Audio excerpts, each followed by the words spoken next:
Good morning, everyone.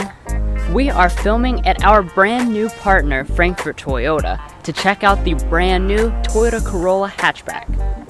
If you are looking for a new Corolla or any other Toyota, be sure to stop by or click the link to their website, which we have provided in the video description. So the hatchback is offered in only two trim levels, SE and XSE, and we have the SE trim in Midnight Black Metallic. But of course, we will also be covering the XSE as well. So after many years of messing around with the Matrix, Scion IM, and then Corolla IM, the Corolla Hatchback is back. So let's go ahead and check it out.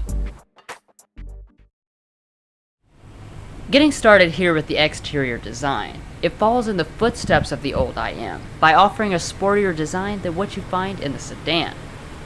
Our hatch has a cool stealth look to it thanks to the black paint job. But with other colors, the giant black grille really stands out. It looks similar to the Avalon, which is to say very aggressive, and both trims get it with the only alteration being a silver outline on the XSE. Accenting the bold grille are really sleek headlights that are entirely LED. That means even the base model gets the 3 LED running lights, LED low and high beams, plus an LED turn signal. That's very unusual for the class, and the XSE would even have LED fog lights as well. Now the next generation of the Corolla sedan is still under development, but the Corolla hatch is based on the European Auris. From the side, I can definitely see the European influence, and it only becomes more distinct as we move to the rear. It is a big departure from the IM, having wider hips and then lots of body lines to accentuate the slender LED taillights. Finally, at the bottom, you have some fake exhaust tips, and the actual exhaust is hidden behind the bumper. Overall, I think this is one of the best renditions of Toyota's new face, and it looks more upscale than the price tag suggests. Now moving on to the wheels, they are actually smaller than the IMs last year, but only on this SE trim. These are 16-inch alloys with a silver painted finish, while the XSE gets much bolder 18-inch alloys with a dark gray contrast design. While these are fine looking wheels, the 18s really make the design pop. Coming up to the mirrors, they are always heated, though they don't have the old IM's power folding abilities. Additionally, CVT XSEs have standard blind spot monitoring, and SE CVTs have it as an option. And on the topic of safety, the Corolla hatch is actually the first Toyota to come with Safety Sense 2.0. It includes all the same stuff that it used to, but with the addition of adaptive cruise that works all the way to a stop, a system that reads road signs, low-light pedestrian detection, and a lane tracing assist system that keeps you centered in your lane. Those new systems, plus the existing pre-collision braking, auto high beams, and lane keeping assist, make for an unprecedented level of standard equipment in the class. The last place we'll visit is the fuel tank. It is reasonably sized at 13.2 gallons, which is good for a range of 475 miles as equipped, falling to 409 miles with the manual transmission. Well, that concludes the stylish exterior, so now let's see if the interior has the same vibe.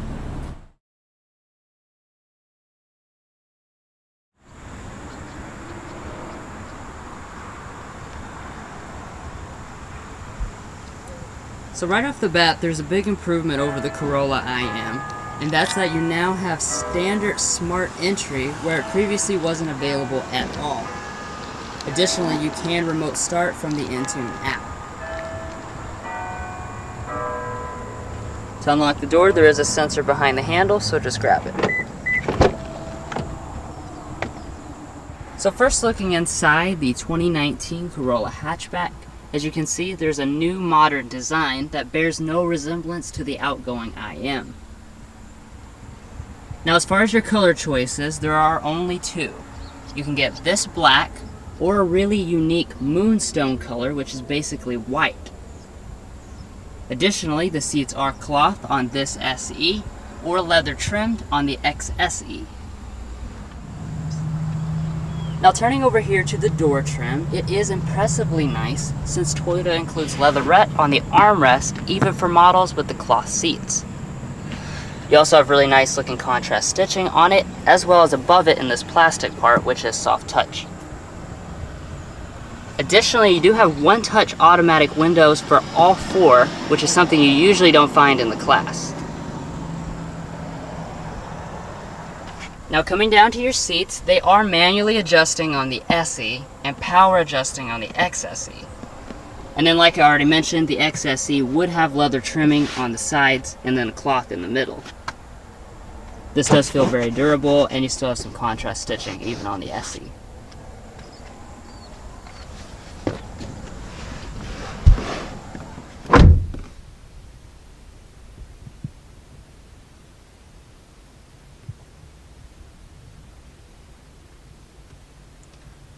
So first, getting inside the Corolla Hatchback, it really makes a good first impression since everything looks really premium.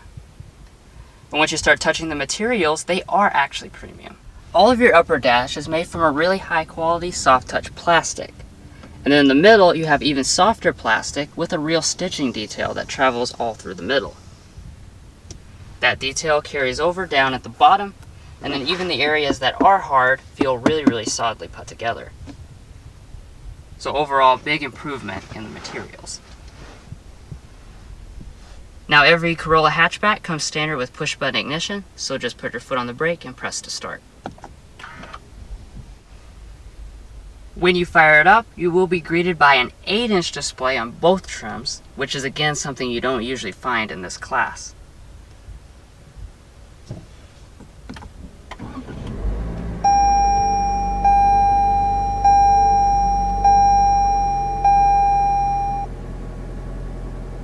So just like every other part of the car, of course the gauges do have a new look for 2019. Now this is the base setup that comes on the SE, and it features mostly analog gauges with a 4.2-inch multifunction display on the right hand side. If you went for the XSE, you'd get a 7-inch display which would take up the entire center portion. Regardless though, both screens do have the same kind of information, so you still have your basic stuff like your miles per hour, your safety systems, trip information, etc. Now coming back to the steering wheel, it is electric power on both models, and both models also come with this nice leather wrapped steering wheel.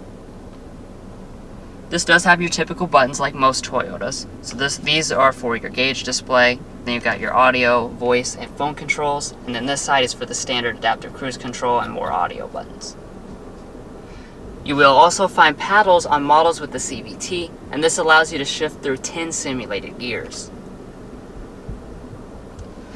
Lastly, the steering wheel is manually tilt and telescoping. Now moving on to storage, the Corolla hatchback does have more than you would expect of a car in this class. To start out with, you do have a really deep and nicely sized center console with felt lining in the bottom. And inside of here you will also find a 12-volt outlet and a higher voltage charging USB port. While we're looking at this, I do want to mention that it is leather wrapped with contrast stitching, and it also adjusts in case you're a shorter person. In front of that you find 2 cup holders, and then up top here there's another big area with a grippy texture as well to hold your smartphone in place. Now it is also worth mentioning that Toyota hides another USB port and an aux jack over here on the side where you really can't see it. Now coming back to the shifter, this is just a traditional shifter and it is nicely leather wrapped on both trims. For drive, of course, you just pull back to the D, and then you can push to the left to shift manually over here, or again using the paddle shifters. When you go into reverse, a nice backup camera will appear on both trims. It does not have active trajectory, but the resolution does look pretty nice.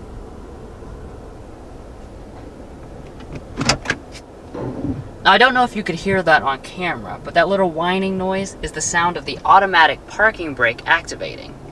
Now, there are several other cars in the class that do have an electronic parking brake, but the last car I was in that does it automatically was a Lexus, so that's a nice touch. Then off to the side, you do have a brake hold feature as well. In front of the shifter, you will find a traction control off button, and then the button to activate the sport mode.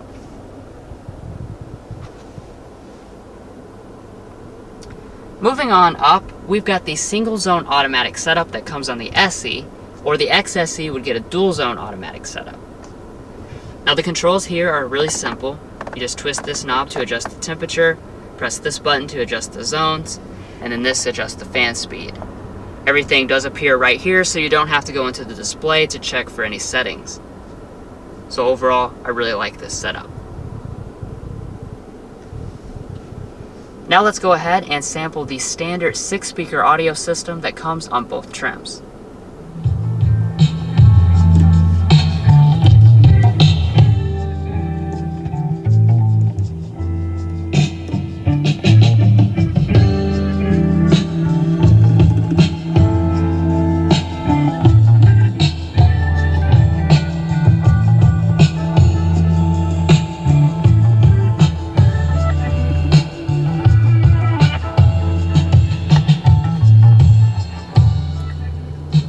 Overall sound quality has definitely improved from last year, but if that's still not enough, the XSE does have an optional 8-speaker 800-watt JBL sound system available. And now that brings us to the Intune 3.0 system, so let's go ahead and take a quick look. So unlike the old IM, which didn't even get Intune, the new Corolla Hatchback has the newest version of Intune 3.0. Like I already mentioned, you do have a standard 8-inch display, which is very big for the class. And then you've got your physical buttons along the side, including physical volume and tuning. Now getting started with the system, this is your home screen. And you can click on any of these sections to jump straight into it. So starting off with your Bluetooth audio, you can play and pause straight from here. Going into your menu, this is where all your other applications live. So next up we have phone. So in here by default, you'll go straight to your contacts, which have automatically synced over from your smartphone. If you have a bunch of them, you can also search as well.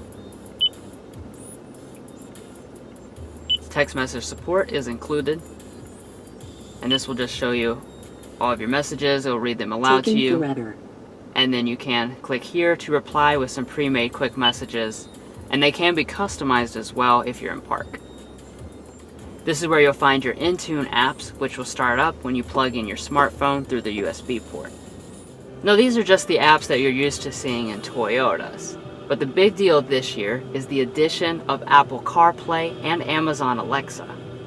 Now when you plug in your iPhone, it would appear right here, and you can go into that, including using the navigation functions. Now in this car, you can get dynamic navigation, but you have to option it on to the XSE. The last thing I want to point out is that when you go down to the bottom of the settings, you will find Wi-Fi.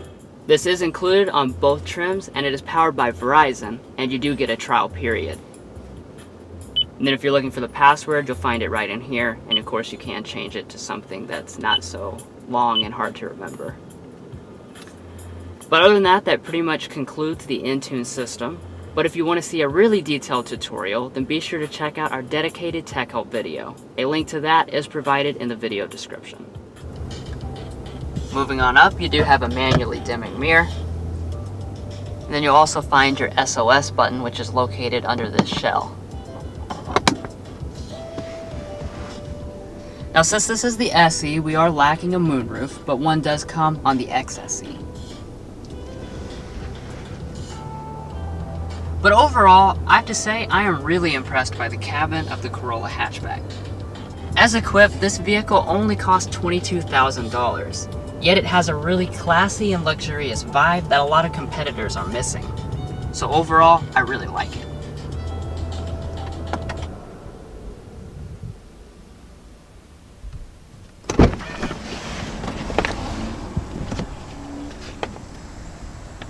Now I'll go ahead and hand it off to Mason, who will finish off the rest of the cabin.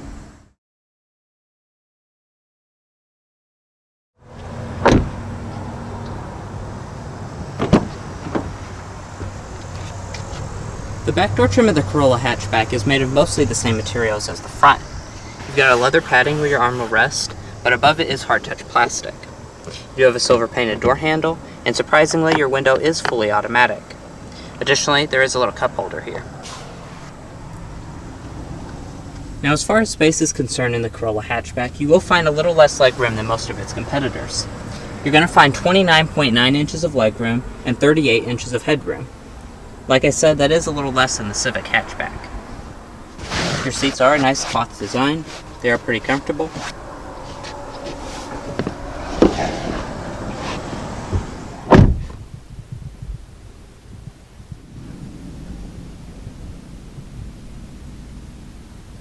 In the middle, you're not going to find any vents or anything, but you do have this nice storage cubby.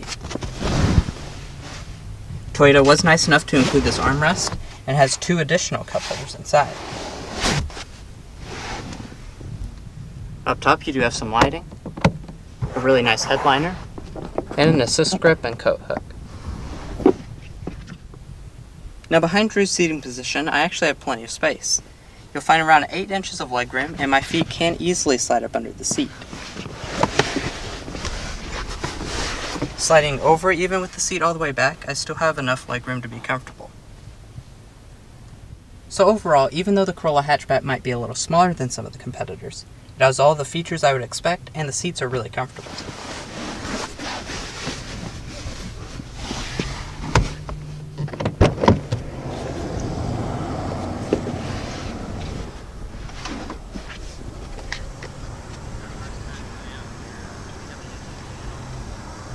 The rear seats do fold 60-40 split, so just grab this little handle back here, and they will fold right down.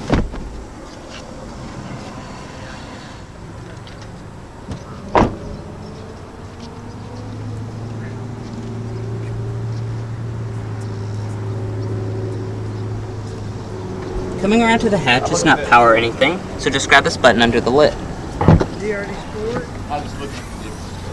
Once inside, you're going to find around 18 cubic feet of space, and that's with the seats up. With them folded, it's a lot more space, but Toyota didn't give the exact measurement. Underneath the cargo floor, you are going to find a full-size spare tire. It's actually quite big, and along the sides, you do have plenty of storage. Additionally, Toyota did provide a cargo cover.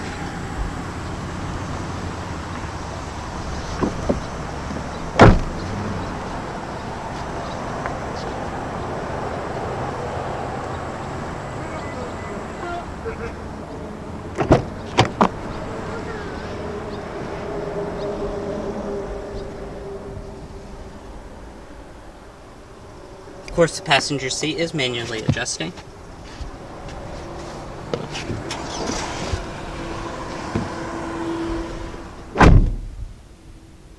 In front of the passenger, you do have nice materials with this nice stitching design. The glove box is also dampened and quite large. Up top, you have a sun visor and light, as well as an extension. Well guys, that pretty much sums up all we have to cover up here, so let's go ahead and get to the powertrain. Alright, so under the hood of the Corolla hatchback, you're going to find a 2-liter dynamic force 4-cylinder engine, and it produces 168 horsepower and 151 pound-feet of torque. That's up 31 horsepower over last year's IM, and surprisingly there is a 6-speed manual standard on both trims, and a CVT is optional. Now both your transmissions are a little unique. On your 6-speed manual, you actually have rev matching both on upshifting and downshifting, so that's pretty unique. And then with your CVT, the first gear is real, and then after that, the CVT kicks in. As far as the CVT, it does get 10 simulated gear changes, which you can control via the paddle shifters. For fuel economy, it's right around average for the class. For the CVT, you're going to get 32 city, 42 highway, 36 combined for the SE trim. And it does get reduced a lot for the XSE trim, down to 33 combined. However, if you opt for the manual transmission, both trim levels will come in at the same fuel economy at 31 combined. Well guys, we hope you enjoyed watching one of the first in-depth looks at the 2019 Toyota Corolla Hatchback SE. Stay watching for a quick overview of the pricing, and don't forget to hit those like and subscribe buttons below. We'll catch you next time as we sample more of the latest automotive delicacies.